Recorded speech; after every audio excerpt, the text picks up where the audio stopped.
Ça n'a pas de valeur un top 5 sur le Tour de Non, France? non, pour moi, ça n'a pas de valeur. Qui va s'en rappeler dans 10 ans? Non, ça me fait entre guillemets ni chaud ni froid parce que on sait comment est Bernard aussi. T'es devenu un petit peu une star comme du vélo en France. T'aimes pas trop ce mot? Non. Pourquoi? Je sais pas, on va dire que le mot star c'est quelque chose, je sais pas, c'est un mot où tu peux pas être approché, où t'es forcément cadenassé chez toi. Bienvenue dans le numéro 31 de Ravito, un numéro exceptionnel puisque l'on est chez David Gaudu, le 4e du dernier Tour de France, reprend la compétition dimanche à Plouay à l'occasion de la Bretagne Classique. On va aller le voir.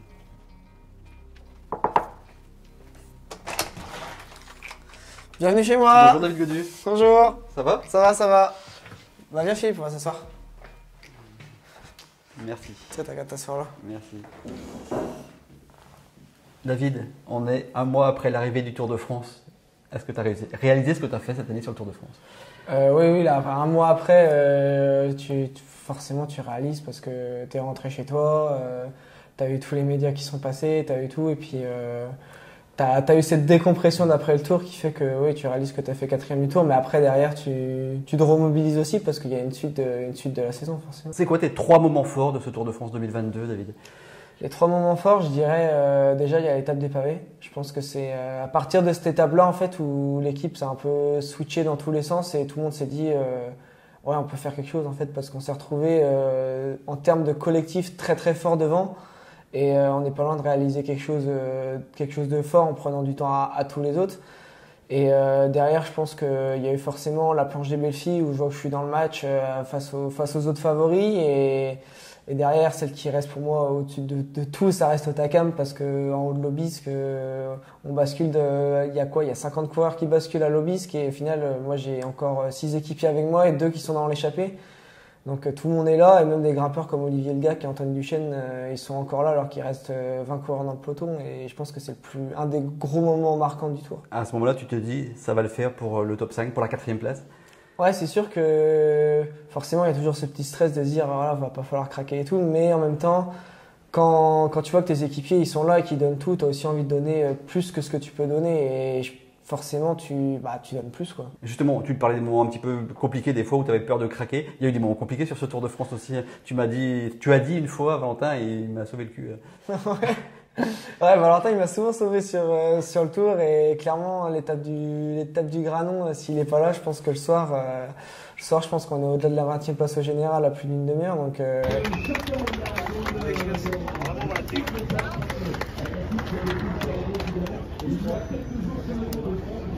voilà, ça reste ça aussi le cyclisme, mais c'est ce qui fait que ce sport il est magique, c'est que même en étant un sport individuel, c'est peut-être celui qui se court le plus en équipe et à l'heure actuelle là, si j'avais pas eu d'équipe, j'aurais pu être là quoi. T'as eu peur?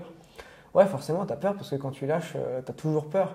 Quand tu lâches un petit peu, tu te dis mince, y a un truc qui s'envole là, mais derrière, faut se reconcentrer et faut pas se laisser prendre et submerger par cette émotion de peur. On parlait de Valentin Mados qui t'a aidé beaucoup sur ce Tour de France-là. Vous avez une histoire incroyable, hein, toi et lui. On dirait que c'est écrit cette histoire entre vous deux là. Comment tu vois ça? Ouais, c'est une histoire un petit peu de fou. Quand on y repense, franchement, je me dis, si on revenait en arrière dans les catégories Benjamin qu'on a couru ensemble et qu'on se dirait, tiens, on va jouer un top 5 du Tour tous les deux ensemble, tu vas m'aider à faire top 5 du Tour, je pense qu'on n'y aurait pas cru une seule seconde. Et quand vous étiez gamin, vous pensiez à ça? On sera peut-être dans le Tour de France un jour. Est-ce que tu te rappelles une fois avoir échangé avec lui là-dessus? Non, franchement, j'ai aucun souvenir de lui avoir dit ça. Le seul souvenir que j'ai, c'est pas avec lui, c'est forcément avec mes parents, c'est de dire que je rêvais de gagner le Tour de France, mais avec lui, on s'est jamais dit non, oui, on va se retrouver sur le Tour de France. Ça, tu l'as dit, hein, quand tu étais petit, je veux gagner le Tour de France. Ta mère m'avait dit ça une fois, je veux gagner le Tour de France, alors que tu étais à l'Andivienne cycliste, tu étais tout petit. Ouais, mon rêve, c'est toujours mon rêve hein, de gagner le Tour de France. Le vélo, c'est mon métier et la chose la plus belle qui peut arriver à un cycliste, à un grimpeur, à un coureur de classement général, c'est de gagner le Tour de France. Donc moi, je l'ai toujours dit, ça reste un rêve et les rêves, ils sont faits pour essayer d'être réalisés. David, est-ce que tu te souviens, le Breton qui est aussi bien classé sur le Tour de France avant toi? De tête comme ça, un peu au pif, je dirais peut-être Bernard Hinault. C'était Bernard Hinault et ça remonte à quelques années. Justement, on a une vidéo à te montrer en fait de Bernard Hinault parce qu'il nous a parlé de toi il n'y a pas longtemps. Regarde ça. Donc ça sert à rien de viser un top 5 sur le Tour de France. Je crois pas. Un... Moi, ça me fait mal au cœur d'entendre des gens qui te disent « Ah, moi, je viens pour faire un top 5 ». Ça veut dire qu'il ne veut pas gagner. Ça n'a pas de valeur un top 5 sur le Tour de France? Non, pour moi, ça n'a pas de valeur. Qui va s'en rappeler dans 10 ans? T'en penses quoi de ce qu'il dit Bernard Hinault?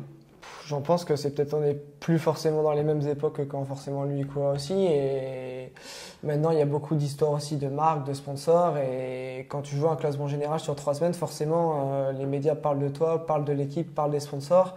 Et plus tu es haut classé, forcément, plus on va parler de toi. Et ça reste aussi des histoires de marques. Et enfin, moi, je suis clairement fier d'avoir fait top 5, même si j'ai pas gagné d'étape. Je serais content de dire dans 10 ans que j'ai réussi à faire 4e du Tour. Tout le monde dans une carrière n'arrive pas à finir dans le top 5 du Tour. Donc, Et ça te blesse d'entendre ça? Non, pas du tout. Non, pas du tout. Parce que c'est la légende du vélo en Bretagne, tu penses bien. Le voir dire ça, un petit peu entre guillemets, minimiser ta super performance sur le Tour de France, ça te heurte pas? Non, ça me entre guillemets ni chaud ni froid, parce que voilà, on sait comment est Bernard aussi, et ça reste le dernier vainqueur français du Tour de France, et voilà, enfin moi je suis content d'avoir fait 4e du Tour, et enfin ça, enfin je m'en fiche un petit peu de qui pense quoi de là-dessus du moment. Enfin moi j'étais proche de l'objectif initial fixé par l'équipe, donc. Il parlait de victoire, d'étape, David. Est-ce que tu aurais échangé justement une victoire à l'Alpe d'Huez par exemple contre ta 4e place? Ça, c'est compliqué. Ouais, c'est sûr qu'une victoire à l'Alpe, je pense que tu peux troquer une victoire d'étape contre une 4e place. Après, c'était pas les plans initiaux, donc c'est aussi difficile d'y répondre. Mais forcément, une victoire à l'Alpe d'Huez, c'est quand même sacrément alléchant.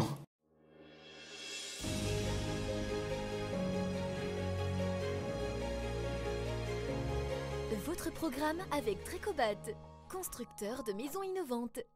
Tu as gagné le Tour de l'Avenir en 2016. 1 an avant Bernal, 2 ans avant Pogacar, qui ont tous les deux gagné le Tour de France. Est-ce que tu as l'impression d'être un petit peu en retard sur eux, justement? Non, il y en a beaucoup qui me mettent dans la case des ouais, Bernal a gagné, Pogacar a gagné, mais au final, on n'est pas de la même génération déjà. Et enfin, en tout cas, moi, l'équipe, elle a toujours eu un plan de carrière pour moi qui a été de progresser tous les ans pour arriver à peu près dans les âges entre 27 et 30 ans à mon top niveau. Donc, je pense que pour l'instant, on est dans les clous et voilà, on y arrive bientôt. D'accord. L'objectif, je rêve de gagner le Tour de France, c'est toujours dans la tête, ça? Oui, ça reste dans la tête, ça reste un rêve. Ouais, tu te fixes quoi? Tu te dis, allez, avant mes 30 ans, tu auras 26 ans en octobre là. Ouais, jusqu'à 30, 32 ans, voilà. Geraint Thomas, je sais pas quel âge il doit avoir 36, bon, allez, jusqu'à 32 ans, on va dire. Tu es devenu un petit peu une star comme du vélo en France. T'aimes pas trop ce mot? Non. Pourquoi? Je sais pas, on va dire que le mot star, c'est quelque chose, je sais pas, c'est un mot où tu peux pas être approché, où tu es forcément cadenassé chez toi, alors qu'au final, on a quand même un monde assez ouvert, on est des personnalités forcément publiques, mais voilà, les gens peuvent venir nous voir, ils peuvent venir faire des photos, des autographes. Je sais pas, le mot star, ça dénigre un petit peu le truc, et je sais pas, ouais, j'aime pas ce mot-là. Sur les réseaux, justement, tu es un des seuls sportifs à communiquer sur Twitch. David, tu as même créé ta chaîne, tu as débriefé ton Tour de France. Alors, première étape, les amis, Copenhague. On part sur certains appelleront ça chrono de 12 bornes. Sur PCM, c'est Copenhague, vous êtes plus de 1000 personnes, mais c'est un truc de ouf. Je vois 1108 personnes, mais vous êtes des fous furieux. Pourquoi tu fais ça? Qu'est-ce qui te plaît là-dedans? Moi, j'ai toujours été déjà fan de jeux vidéo depuis que je suis tout petit. Et en fait, Twitch, c'est un lien entre les jeux vidéo et un peu ma communauté de cyclistes et de fans qui me suivent. Je sais pas pourquoi, il y a un moment, je me dis, allez, vas-y, c'est bon, je me lance et je fais un truc. J'ai fait une FAQ une FAQ, c'est les gens posent des questions en live et du coup, j'y répondais en direct. J'ai annoncé mon programme dessus, j'ai joué un peu aux jeux vidéo et puis voilà, avec des copains, on s'est dit mais pourquoi je ferais pas des débriefs par bloc des courses en fait. Et quand j'ai vu que j'avais fait 4 du Tour, j'ai dit ça va être un carton le débrief du Tour, c'est sûr ça va être trop bien. Tu as toujours été aussi à l'aise comme ça dans ta communication quand tu étais au collège à l'Andivisio? Absolument pas. j'étais toujours le petit gars timide qui avait peur de prendre la parole en classe et tout. Qu'est-ce qui s'est passé alors? Je sais pas, je sais pas ce qui s'est passé. C'est vrai que quand tu étais petit, tu parlais pas du tout? Non, j'étais très très timide. D'accord, tu étais effacé? Ouais, un petit peu. Ouais. Il y a eu un déclic dans ta carrière par rapport à ça alors? Je pense que le fait, les médias dans la carrière et tout, ça a joué. Et puis même le fait de faire un petit peu. Je pense que là, on regarderait mon premier live sur Twitch du mois de décembre, je pense qu'il y a moyen qu'on rigole. Donc tu reprends la saison de vélo à Plouay, la Bretagne classique. Tu attends quoi de la fin de saison, David? L'objectif, c'est clairement le Lombardie. Il reste un monument, c'est le monument pour les grimpeurs. J'ai fait 3e de Liège l'an passé. J'ai envie d'aller chercher un podium sur le Lombardie forcément, parce que réussir à minima un podium sur les 2 monuments pour grimpeurs, ce serait déjà un but de carrière, je dirais. Et voilà, cette année, j'ai bien fini le Tour de France. Et le programme pour aller jusqu'au Lombardie, ça va être un super programme. Donc on passe par Plouay, on va faire le Canada, il y aura les autres courses italiennes. Donc l'objectif, c'est le Lombardie. Merci beaucoup David. Voilà, la pause ravito, c'est tout pour aujourd'hui. On se retrouve vendredi prochain à 18h sur le telegram.fr et sur la chaîne YouTube du Telegram. D'ici là, Bon week-end, bonne semaine et bonne course.